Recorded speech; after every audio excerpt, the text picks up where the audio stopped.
জনৈক আইনজীবী আমাকে একটি নোটিশ পাঠিয়েছেন। তিনি বলেছেন 48 ঘন্টার মধ্যে যদি তার ক্লায়েন্টকে আমার বক্তব্য দ্বারা নাকি মিসলিড হয়েছে এই মর্মে বক্তব্য প্রত্যাহার, ক্লারিফিকেশন বা তার নোটিশের উত্তর না দিলে আমার বিরুদ্ধে আইনত ব্যবস্থা নেবে।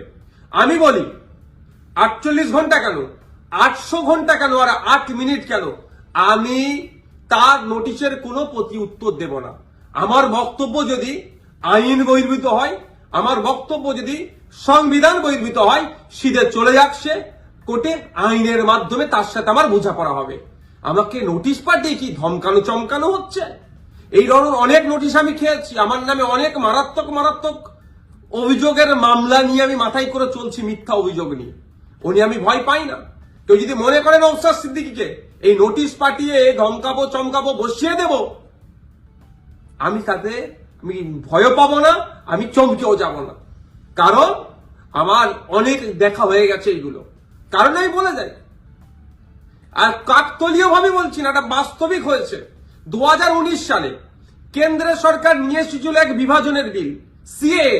যখন আমার বড় ভাইজান পিরজাদা আব্বাস সিদ্দিকীর নেতৃত্বে সারা বাংলায় যখন বিজেপির বিরুদ্ধে আন্দোলন আমরা সংগঠিত করেছিলাম, ওই সময় গভীর রাত্রে আমাদের বাড়িতে পুলিশের দ্বারা হামলা চালানো হয়েছিল। সেই রাত্রে আমি সুপ্রিম কোর্টে এসেছিলাম, তারপরের দিনে মামলা করব বিজেপির বিরুদ্ধে, কেন্দ্র সরকারের বিরুদ্ধে। আর এখন আমরা যখন এই ওয়াকফ সংশোধনের বিরুদ্ধে মাঠে ময়দানে গণতান্ত্রিক প্রক্রিয়ায় লড়াইয়ের বার্তা দিচ্ছি এবং আইনি লড়াই করবে বলে তার প্রস্তুতি নিচ্ছি, আমাদের বাড়িতে নোটিশ চলে আসলো। নোটিশ আসুক, 100 বার নোটিশ আসুক, এতে আমি ভয় পাই না। কিন্তু এটুকু আমি বাংলার মানুষকে জানিয়ে রাখতে চাই যে যারা প্রতিনিয়ত মুসলিমদের বিরুদ্ধে কথা বলছে, মাদ্রাসা নিয়ে কথা বলছে, মসজিদ নিয়ে কথা বলছে, কোরআন শরীফ নিয়ে কথা বলছে, তাদের বিরুদ্ধে নোটিশ যাচ্ছে না কেন, তাদের বিরুদ্ধে আইনত ব্যবস্থা গ্রহণ করছে না কেন? এরা তৃণমূলের মুসলিম বিধায়কদেরকে বিধানসভা থেকে চাংতলা করে রাস্তায় ফেলে দেবো বললেও তাদের বিরুদ্ধে আইনত ব্যবস্থা গ্রহণ করছে না, নোটিশ পাঠাচ্ছে না। আর নওশাদ সিদ্দিকীর কাছে নোটিশ পাঠিয়ে দিচ্ছে। ঠিক আছে, আইনি লড়াই আমি লড়ে নেব। আমার আইনের যারা বিশেষজ্ঞ আছে, সম্মানীয় বিকাশ রঞ্জন ভট্টাচার্য স্যার এবং সম্মানীয় শামীম দ্বারা কথা বলেছি, তারা আমাকে বলেছে তো আপনার কাজ হচ্ছে রাজনৈতিক লড়াই লড়ে যাওয়া, বাকি আইনি দিকটা আমরা বুঝে নেব। সুতরাং আইনি লড়াই কোর্টে আমিও বুঝে নেব। কিন্তু আমার প্রশ্ন, যারা প্রতিনিয়ত মুসলিম সম্প্রদায়কে, মাদ্রাসা মসজিদকে আক্রমণ করছে, বিষ উগলাচ্ছে, তাদের বক্তব্যতে হিন্দু মুসলমানের মধ্যে যে সম্প্রীতি, যে ঐক্য বাংলায় বিনষ্ট হতে পারে, তাদের বিরুদ্ধে কটা নোটিশ করা হয়েছে, তাদের কজনের বিরুদ্ধে আইনত ব্যবস্থা গ্রহণ করা হয়েছে, বাংলার মানুষেরটা জানবেন, আমিও জানতে চাইছি। শুধু তাই নয়, আমাদের রাজ্য সরকারের যিনি প্রধান মমতা ব্যানার্জি মহাশয়াকে একটা বক্তব্য শুনেছিলাম, কি জঙ্গি যোগ না কি বলে দেখে দিয়েছিল, তখনও চুপ করেছিল। আর নওশাদ সিদ্দিকীর বিরুদ্ধে নোটিশ, ওই নোটিশ পাঠিয়ে আমাকে কেউ ভয় পাওয়াতে পারবে না। বিজেপির এই ওয়াকফ আন্দোলনের বিরুদ্ধে, সংশোধনী যে নিয়ে এসেছে ওয়াকফ, এর বিরুদ্ধে আন্দোলন জারি থাকবে।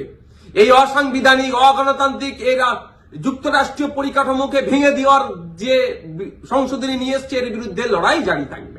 যখন আমাকে খোঁচা দিয়েছে, আমি কয়েকটা প্রশ্ন বাংলার মানুষের কাছে তুলে ধরতে চাইছি এবং সর্বোপরি তৃণমূল কংগ্রেসের কাছেও তুলে ধরতে চাইছি, এর উত্তর দিতে হবে। আমরা জানতে পেরেছি বেশ কয়েকজন এমপি পার্লামেন্টে অনুপস্থিত ছিল, তাদের বিরুদ্ধে তৃণমূল কংগ্রেস দলগতভাবে কি ব্যবস্থা গ্রহণ করছে, কি নোটিশ পাঠাচ্ছে, কি শোকজ করছে, তাদের বিরুদ্ধে কি অ্যাকশন নেবে, সেটাও পাবলিক ডোমিনে দিতে হবে এবং কি নিচ্ছে সেটাও যেন জানানো হয়।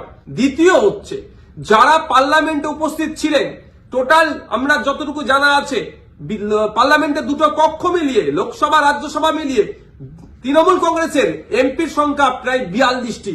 এই 42 জনের মধ্যে কতজন ভোটাভুটিতে অংশগ্রহণ করেছে এবং যারা ভোটাভুটিতে অংশগ্রহণ করেছে কতজন ওয়াকফ সংশোধনী বিলের বিরুদ্ধে ভোট দিয়েছে না অন্য কোথাও ভোট দিয়েছে, সেটাও পাবলিক ডোমিনে পাবলিশ করা হোক, অর্থাৎ জনগণের সামনে তুলে ধরা হোক। তাহলে দুধকে দুধ, পানিকে পানি হবে। নাহলে এই ধরনের ঘটনা ঘটতে পারে যে উপস্থিত ছিল ভোট দানের সময় এই ওয়াকফ সংশোধনীর পক্ষে, বিরুদ্ধে না ভোট দিয়ে বিজেপিকে সুবিধা করার জন্য তাদের পক্ষে ভোট দিতেও পারে, বিশ্বাস নেই এদেরকে আমার। তাই এই ডেটাটা পাবলিক ডোমিনে দেওয়া হোক। আর 3 নম্বর যেটা, যে 2021 সালে এমএলএ বিধানসভা নির্বাচনের সময় বলেছিল বিজেপিকে আটকাতে হবে, ভোটটা আমাদের দিন তৃণমূল কংগ্রেস। যারা আজকের দিনে এমএলএ তারা বক্তব্য দিতে গিয়ে বলেছিল যে বিজেপির বিরুদ্ধে লড়াই করতে গেলে ওনাকে জিতাতে হবে। ওনাকে জিতিয়েছেন, এখন লড়াই করবে না বিজেপির বিরুদ্ধে, না ঘরে ঢুকে চুপ করে বসে থাকবে? লড়াইটা কেমন ভাবে হবে? গণতান্ত্রিক প্রক্রিয়ায় মাঠে ময়দানে নেবে আন্দোলন সংগঠিত করতে হবে, আর একটা গণতান্ত্রিক প্রক্রিয়ায় আইনের সহযোগিতা নিতে হবে। এই যে বিজেপি ওয়াকফ সংশোধনী বিল নিয়ে এসেছে, এটাকে প্রত্যাহার করার দুটো রাস্তা। একটা হচ্ছে জনগণের চাপ সৃষ্টি করে, যেটা সংখ্যালঘুদের উপরে যে দমনপীড়ন হচ্ছে, ভারতবর্ষের পশ্চিম বাংলায় সংখ্যাগুরু মানুষদেরকে দায়িত্ব নিতে হবে। এই সংখ্যালঘুদের উপরে যে দমনপীড়ন নেমে আসছে সেটাকে প্রোটেক্ট কিভাবে করবে, অর্থাৎ মাঠে ময়দানে সংখ্যালঘু থেকে শুরু করে সংখ্যাগুরুরা মিলে আন্দোলন সংগঠিত করবে, জনপ্রতিনিধিদেরকে সামনে রেখে সাথে নিয়ে। একটা দিক, আর একটা হচ্ছে সুপ্রিম কোর্টের দ্বারস্থ হয়ে আইনের মাধ্যমে এই যে নতুন আইন তৈরি করতে চলেছে, এই আইনটাকে রদ করা। এখন আমার বলার বিষয়, পশ্চিমবাংলায় 200-র অধিক তৃণমূল কংগ্রেসের বিধায়ক আছে। সেই সমস্ত বিধায়কদেরকে প্রত্যেকজন যাতে একটা করে মামলা করে, তার জন্য প্রস্তুতি নিতে হবে। এবার আমি এটা তৃণমূল কংগ্রেসের সুপ্রিমোকে বলছি, তৃণমূল কংগ্রেসের দলকে বলছি এবং সাধারণ ভোটারদেরকে বলছি। ভোটের সময় কিন্তু এই সমস্ত এমএলএ গুলো প্রার্থী ছিল, তারা বলেছিল বিজেপির বিরুদ্ধে লড়াই করবে।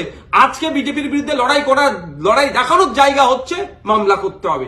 এদের 42 জন রাজ্যসভা লোকসভা মিলিয়ে এমপি আছে, 42 আর এই প্রায় 220টা মতো, 250-র অধিক মামলা কিন্তু তৃণমূল কংগ্রেসকে করতে হবে। তার পয়েন্ট অনুযায়ী আমি বলে দিচ্ছি, এইটা চাপ তৈরি করতে হবে। আমি নওশাদ সিদ্দিকী একা যদি আমি একাধিক মামলার দায়িত্ব নিতে পারি, হাজার হাজার মামলা হবে ওয়াকফ সংশোধনী বিলের বিরুদ্ধে, সেটা আমি ভালো করে জানি, বিজেপিও জানে, তৃণমূল কংগ্রেসও জানে, আমি পাবলিকও জানে। কিন্তু তৃণমূল কংগ্রেস কটা মামলা করছে, না মামলা না করে বিজেপিকে জায়গা করে দিচ্ছে, সেটাও পাবলিককে দেখতে হবে। ভোটার যারা ভোট দিয়েছিলেন 2021 সালে, যারা ভোট দেননি তৃণমূল কংগ্রেসকেও, কিন্তু আপনার জনপ্রতিনিধি যারা এলাকায় আছে তাদের কাছে তুলুন আওয়াজ যে আপনাদেরকে মামলা করতে হবে। মালদা থেকে কংগ্রেসের একজন এমপি আছেন, তাকেও আমি অনুরোধ করছি, আপনিও সুপ্রিম কোর্টে চলেন, গিয়ে মামলা করবেন। এখন দেখার বিষয় তৃণমূল কংগ্রেসের কতজন এমএলএ, কতজন এমপি মামলা করছে এবং আমরা ভোটাররা কতজনকে মামলা করাতে পারছি প্রেসার বিল্ড আপ করে, সেটাই এখন দেখার বিষয়।